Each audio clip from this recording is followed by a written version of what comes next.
बिस्मिल्लाहिर्रहमानिर्रहीम। अल्लाहुम्मा सल्ली अला मुहम्मदिन व अला आलि मुहम्मद। Dear students, practical based assessment में आज हमारा नया एक्सपेरिमेंट, जो कि इट्सेल्फ एक बहुत बड़ा एक्सपेरिमेंट इस लिहाज से है कि इसमें बहुत से फिर आगे मजीद एक्सपेरिमेंट शामिल हैं। Describe dry and wet test to identify the following cations by using reagents such as aqueous sodium hydroxide and aqueous ammonia। तो डियर स्टूडेंट्स, कौन कौन से कैटाइंस कहा गया है जो एनालाइज करने हैं आप लोगों ने? कॉपर आयन है, cupric ion, ferrous ion, ferric ion, calcium ion, aluminium ion, chromium ion, zinc ion and ammonium ion. तो डियर स्टूडेंट्स, कोई भी सॉल्ट एसिड और बेस के मिलने से बनता है, और इस सॉल्ट में एसिड की तरफ से एनाइन आता है और बेस की तरफ से कैटाइन आता है। तो जब भी किसी सॉल्ट को एनालाइज करना होता है तो हम इस सॉल्ट को स्प्लिटेड फॉर्म में एनालाइज करते हैं, यानी उसके कैटाइन को भी एनालाइज कर लेते हैं और उसके एनाइन को भी एनालाइज कर लेते हैं, और उसके बाद हम समझ जाते हैं हमारे पास सॉल्ट गिवन कौन सा था। तो आइए देखते हैं हमारे सिलेबस में ये जो कैटाइंस मौजूद हैं, इनके साथ हमने इनको किस किस एक्सपेरिमेंट से गुजारेंगे तो हम इनको एनालाइज कर पाएंगे। डियर स्टूडेंट्स, कैटाइंस को अगर हम एनालाइज करने जा रहे हैं तो हमें ड्राई टेस्ट भी परफॉर्म करने पड़ते हैं। ड्राई टेस्ट असल में जैसा कि नाम से जाहिर है, इसमें लिक्विड रिएजेंट्स नहीं डाले जाते, बल्कि सॉल्ट एज ए ड्राई ही लेकर उसको टेस्ट किया जाता है। फॉर एग्जांपल, सबसे पहले इसमें जो एक्सपेरिमेंट आता है, ऑब्जर्वेशन आती है, वो हमने कलर ऑफ द सॉल्ट देखना होता है, क्योंकि कलर ऑफ द सॉल्ट से भी हमें काफी इंफॉर्मेशन मिलती है कि ये कौन सा सॉल्ट हो सकता है, कैटाइन हो सकता है। अच्छा, इसी तरह फ्लेम टेस्ट हम करते हैं, तो फ्लेम टेस्ट भी हमें इंफॉर्मेशन देता है कि ये कौन सा कैटाइन हो सकता है। फिल्टर एश टेस्ट जो है वो भी हमें हेल्प आउट करता है कि ये कौन सा कैटाइन हो सकता है। ये तो ड्राई टेस्ट हैं। इसके अलावा बहुत से वेट टेस्ट जो कि हम आगे देखेंगे, वो भी हमें हेल्प आउट करते हैं ये फाइंड आउट करने के लिए, ये एनालाइज करने के लिए कि हमें जो कैटाइन दिया गया है एनालाइज करने को, ये कौन सा कैटाइन है। आइए हम डिटेल में ड्राई टेस्ट को पहले देखते हैं। तो सबसे पहले हम कलर ऑफ द सॉल्ट की बात करते हैं। जैसा कि मैंने बताया कि colour of the salt indicate करता है आपको कि ये कौन सा सॉल्ट हो सकता है, क्योंकि आप देखेंगे कि जब भी आप फेरक Fe+3 का सॉल्ट देखेंगे तो वो आपको इसी तरह रस्ट ब्राउन कलर का ही मिलेगा। और आप जब जो है डर्टी ग्रीन देखते हैं तो आपको ये क्रोमियम के सॉल्ट इस किस्म के होते हैं। और ये आपको लाइट ग्रीन कलर में फेरस Fe2+2 के सॉल्ट इस कलर में मिलते हैं। और कॉपर+2 क्यूप्रिक के सॉल्ट आपको आमतौर पर ब्लू कलर में मिलते हैं। डियर स्टूडेंट्स, कलर्स के अलावा एक दूसरा test, dry test, flame test होता है। फ्लेम टेस्ट से भी हमें बहुत से कैटाइंस की इंफॉर्मेशन मिलती है। ये भी डिफरेंट कैटाइन या मेटेलिक आयन को एनालाइज करने के काम आता है। तो जब किसी मेटेलिक आयन को हम फ्लेम में लेके जाते हैं, वहां वो कैरेक्टरिस्टिक फ्लेम प्रोड्यूस करता है, कलर उसका फ्लेम का चेंज हो जाता है, जिससे हम आइडेंटिफाई कर सकते हैं कि हमारे पास गिवन कैटाइन कौन सा है। तो हम फॉर एग्जांपल अगर कैल्शियम को लेकर जाएंगे, कैल्शियम के सॉल्ट को लेकर जाएंगे, तो फ्लेम का जो कलर है वो ब्रिक रेड हो जाएगा। सिमिलरली अगर कॉपर के सॉल्ट को लेकर जाएंगे तो फ्लेम का कलर ब्लू हो जाएगा। एंड इसी तरीके से आखिर ये कलर क्यों आता है, तो हम जरा थोड़ा सा इस पे नजर डालते हैं। हमें पता है कि इलेक्ट्रॉन्स अपने डेफिनेट ऑर्बिट्स में मूव कर रहे होते हैं और उनकी एनर्जी कांस्टेंट होती है इन ऑर्बिट्स में। अगर इलेक्ट्रॉन को कहीं से ये एनर्जी मिल जाए तो ये हायर एनर्जी स्टेट में चला जाता है, और लेकिन क्योंकि वो इसकी परमानेंट प्लेस नहीं है, वो जल्द ही उस एनर्जी को एमिट करता है और उसके नतीजे में फ्लेम में वही डेफिनेट वेवलेंथ आ जाती है। फॉर एग्जांपल ये देखिए, ये इलेक्ट्रॉन मूव कर रहा है। अब हमने इसको अगर फ्लेम में किया है तो ये कुछ एनर्जी एब्जॉर्ब करके हायर एनर्जी में क्या करना शुरू कर देगा, रेवोल्यूशन शुरू कर देगा। लेकिन ये ज्यादा देर यहाँ पर रह नहीं सकता क्योंकि इसकी एनर्जी अपनी क्वांटाइज्ड है। तो ये दोबारा अपने पहले ही ऑर्बिट में जंप लगाते हुए extra amount of energy emit कर देगा, जिसकी वजह से वो जिस भी कलर की एनर्जी एमिट करेगा वेवलेंथ को, हमें फ्लेम में वही कलर नजर आता है। तो इस तरह हम ये देखते हैं कि डिफरेंट कैटायंस डेफिनेट हमेशा एनर्जी की वेवलेंथ ही एमिट करते हैं। मसलन सोडियम होगा तो गोल्डन फ्लेम होगा, कैल्शियम है तो ब्रिक रेड है, बेरियम है तो एप्पल ग्रीन है, वगैरह वगैरह। लेकिन हमारे सिलेबस में क्योंकि कैल्शियम एंड कॉपर ही दो जो हैं रेडिकल्स हैं जो फ्लेम टेस्ट देते हैं, तो लिहाजा हम इन्हीं के बारे में बात करेंगे। तो प्राइमरी ऑपरेटर्स जो चाहिए होता है, बंसन बर्नर चाहिए होता है, और एक नाइक्रोम या प्लाटिनियम की वायर लूप चाहिए होता है। हम क्या करते हैं, वायर लूप को पहले अच्छी तरह क्लीन करते हैं HCl से, फिर HCl में डिप करके इसको सॉल्ट में डिप करके फिर हम सॉल्ट को ले आते हैं फ्लेम पर, और उसके हॉटेस्ट पार्ट साइड पे जो है अपर एंड साइड वाले पार्ट हॉटेस्ट होते हैं, वहां हम उसको लाकर उसका चेक कर लेते हैं।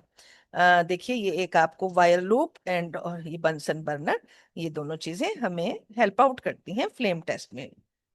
तो थर्ड टेस्ट फिल्टर एश टेस्ट है। फिल्टर एश टेस्ट जो है, इसको कोबाल्ट नाइट्रेट टेस्ट भी कहते हैं। हम कोबाल्ट नाइट्रेट में थोड़ा सा एसिड, थोड़ा सा नाइट्रिक एसिड के ड्रॉप डालते हैं, और हम जो भी रेडिकल हम करना चाह रहे हैं कैटाइन, उसको हम उसके सॉल्ट को डिसॉल्व कर लेते हैं इसमें कोबाल्ट नाइट्रेट में, और फिर हम फिल्टर पेपर डिप करते हैं इस सॉल्यूशन में। फिल्टर पेपर को ड्राई करके जब हम उसको बर्न करते हैं तो स्पेसिफिक कलर की ऐश प्रोड्यूस होती है। उस ऐश का कलर मखसूस होता है। मसलन वो ऐश अगर जिंक है तो वो ग्रीन कलर की होगी, एल्यूमिनियम है तो ब्लू कलर की होगी, और अगर मैग्नीशियम है तो वो ऐश पिंक कलर की होगी। तो इस तरह ऐश का कलर जो है वो भी इंडिकेट करता है कि हमारे पास कौन सा कैटाइन है।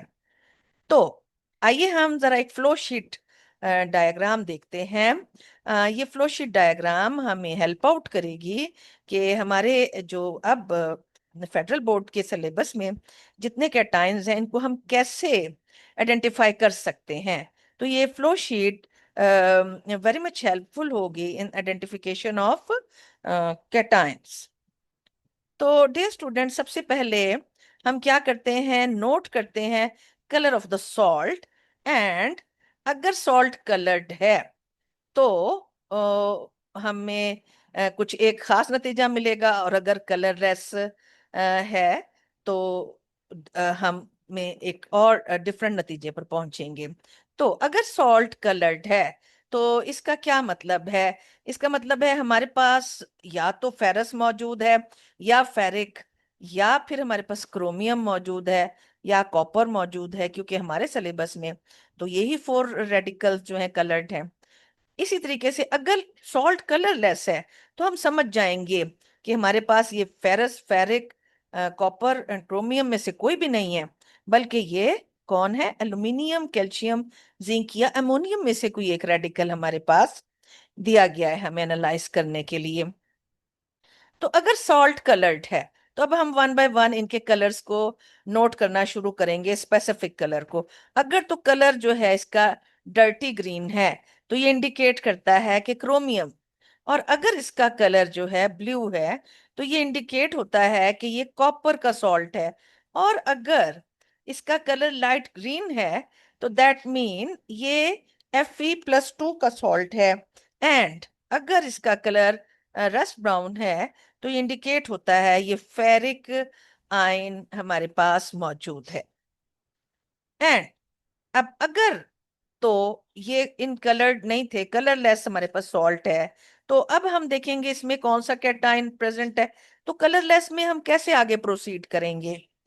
तो कलरलेस में हम सबसे पहले फ्लेम टेस्ट परफॉर्म करेंगे, यानी नाइक्रोम या प्लाटिनियम वायर की लूप बनाकर उसको साफ करके HCl में डिप करके सॉल्ट में डिप करके फ्लेम पर ले आएंगे। और अगर ब्रिक रेड फ्लेम प्रोड्यूस हो गया तो दैट मीन ये हमारा कैल्शियम है। और अगर कोई भी कलर नहीं आ रहा तो दैट मीन हमारे पास बाकी कौन से रेडिकल बच गए कैल्शियम इंडिकेट होने के बाद। इसका मतलब ये है कलर नहीं आ रहा तो एल्युमिनियम, जिंक या अमोनियम हो सकते हैं। अब हम इनमें से कैसे पता लगाएंगे कि हमारा कौन सा रेडिकल है? एक और टेस्ट परफॉर्म करेंगे, वो है फिल्टर एश टेस्ट। फिल्टर एश टेस्ट परफॉर्म करने पर हमारे पास कैरेक्टरिस्टिक्स एश प्रोड्यूस हो जाती है। तो और ये एश अगर ब्लू कलर की है तो हम समझ जाते हैं हमारे पास एल्युमिनियम है। और अगर ये एश ग्रीन कलर की है तो हम समझ जाते हैं हमारे पास जिंक आयन मौजूद है।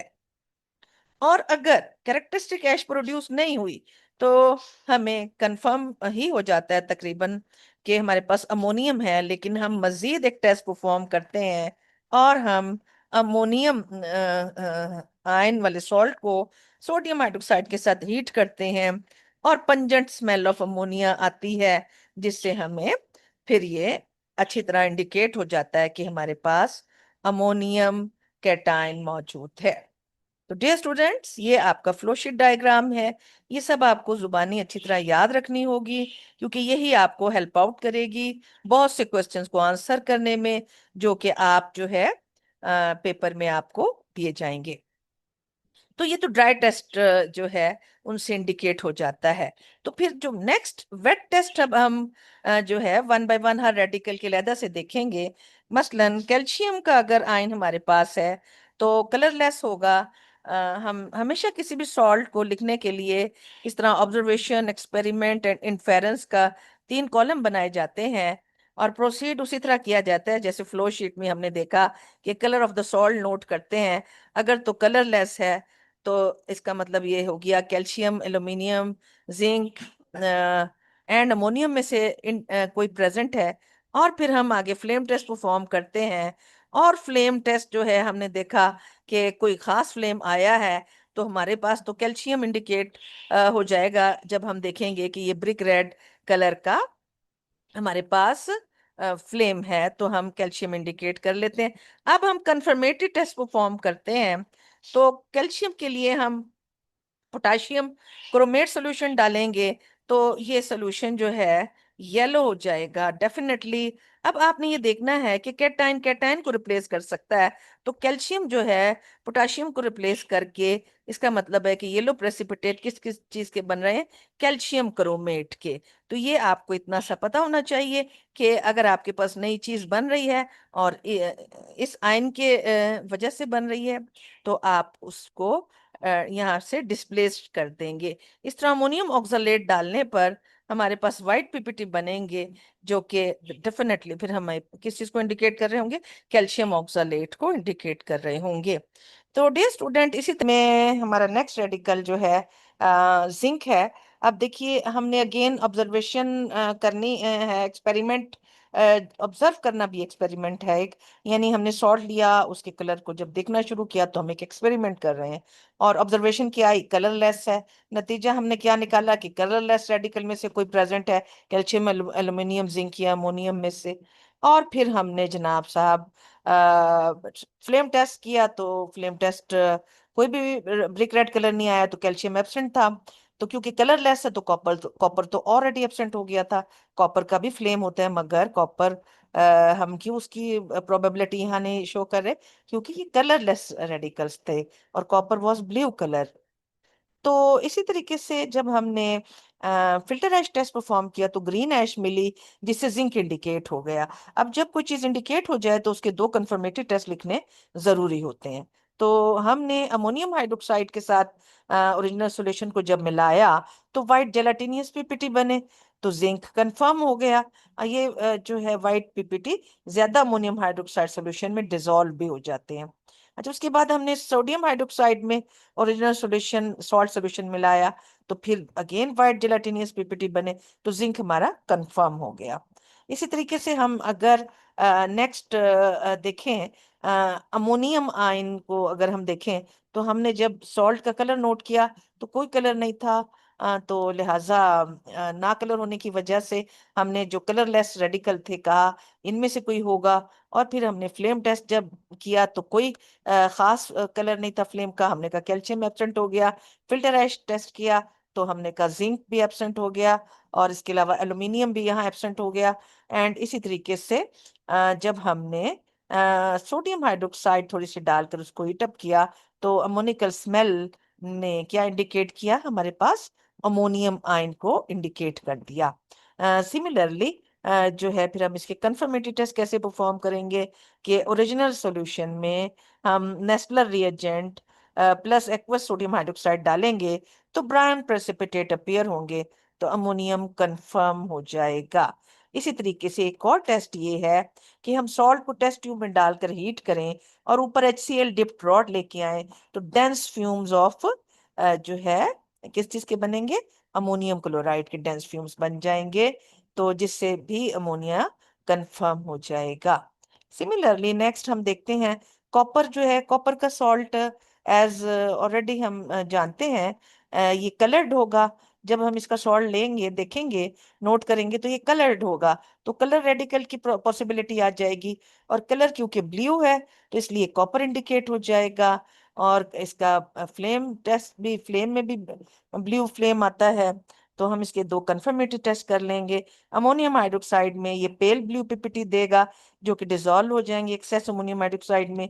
और पोटेशियम फेरोसाइनाइड सॉल्यूशन में इसका सॉल्ट सॉल्यूशन या original solution chocolate brown colour के प्रेसिपिटेट देगा।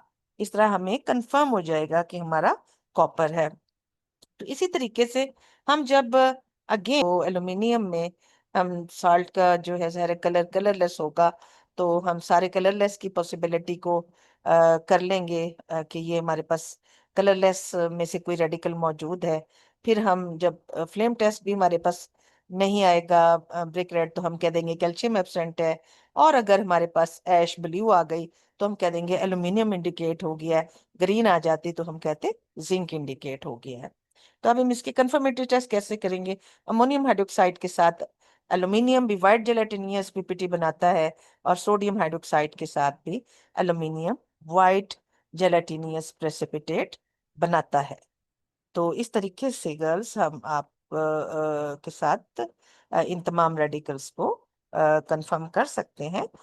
कॉपर को कंफर्म करने के लिए हमने देखा कि उसका कलर काफी था। और क्रोमियम के लिए हम अब कैसे इसको कंफर्म करते हैं कि क्रोमियम का डर्टी ग्रीन कलर से इंडिकेट हो जाता है, तो फिर हम दो कंफर्मेटरी टेस्ट उसके परफॉर्म कर लेंगे अमोनियम हाइड्रोक्साइड और सोडियम हाइड्रोक्साइड के साथ।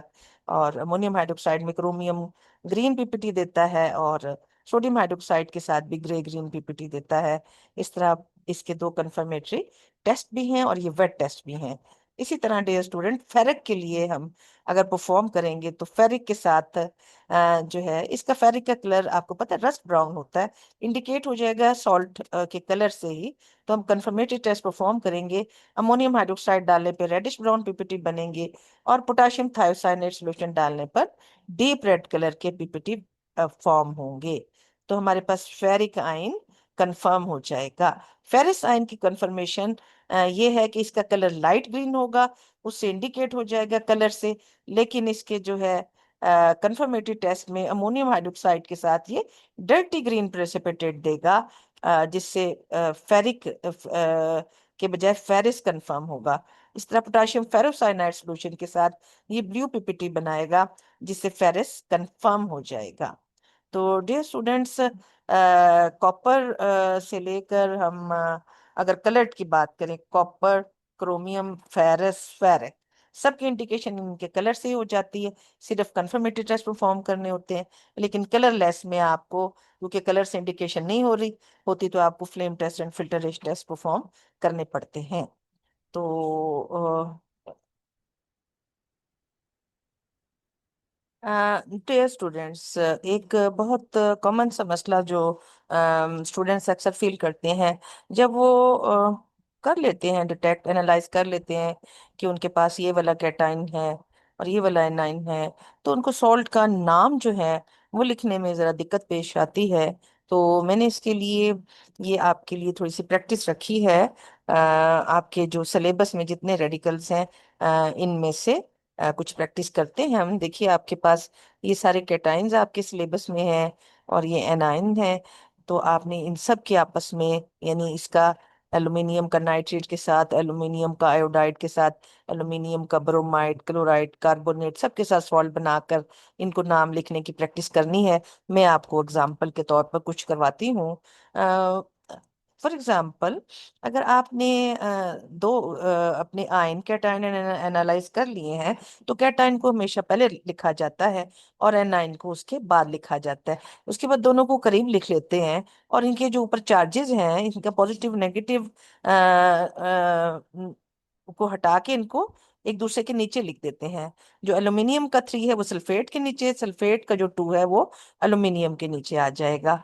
और क्योंकि सल्फेट के नीचे ऑलरेडी 4 था, इसलिए उनको वो करने के लिए, 3 और 4 को सेपरेट करने के लिए, हमने सल्फेट के 4 को, SO4 को इन ब्रैकेट क्लोज कर दिया है। तो इस तरह एल्यूमिनियम सल्फेट जो है, इसका फॉर्मूला हम इस तरह Al2SO4 ट्राइस, इसको इस तरह लिखेंगे।